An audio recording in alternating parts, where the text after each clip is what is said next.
L'Europe. Ce phare de la raison et de la cohérence, toujours prête à prendre des décisions éclairées pour le bien-être de ses citoyens.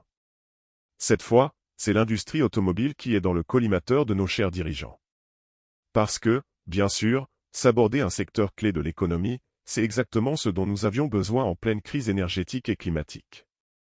Mais ne vous inquiétez pas, c'est pour la bonne cause, sauver la planète, ou du moins, donner l'illusion de le faire. Le plan ? Interdire les moteurs thermiques d'ici 2035. Une décision radicale, prise par des bureaucrates qui, visiblement, n'ont jamais eu à se soucier du coût d'une voiture électrique ou de la disponibilité des bornes de recharge. Parce que oui, tout le monde a les moyens de s'offrir une Tesla, n'est-ce pas?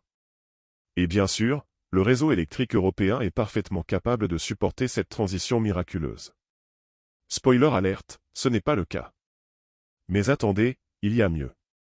Pendant que l'Europe s'évertue à mettre à genoux son industrie automobile, la Chine et les États-Unis continuent allègrement à produire des véhicules thermiques, sans se soucier des normes environnementales. Résultat ? Nos constructeurs européens, déjà en difficulté, vont devoir faire face à une concurrence déloyale. Bravo, l'Europe! Vous venez de signer l'arrêt de mort de milliers d'emplois. Et ne parlons même pas de l'impact sur les consommateurs. Parce que, oui, interdire les voitures thermiques, c'est génial pour l'environnement, mais c'est aussi un coup de massue pour le portefeuille des ménages.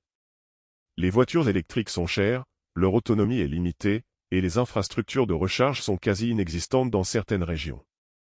Mais qui a besoin de se déplacer de manière fiable et abordable, hein?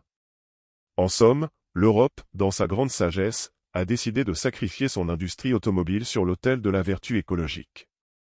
Une décision incompréhensible, inefficace, et surtout, profondément injuste pour les travailleurs et les consommateurs. Mais bon, au moins, on pourra se dire qu'on a fait quelque chose pour la planète, même si c'est totalement contre-productif.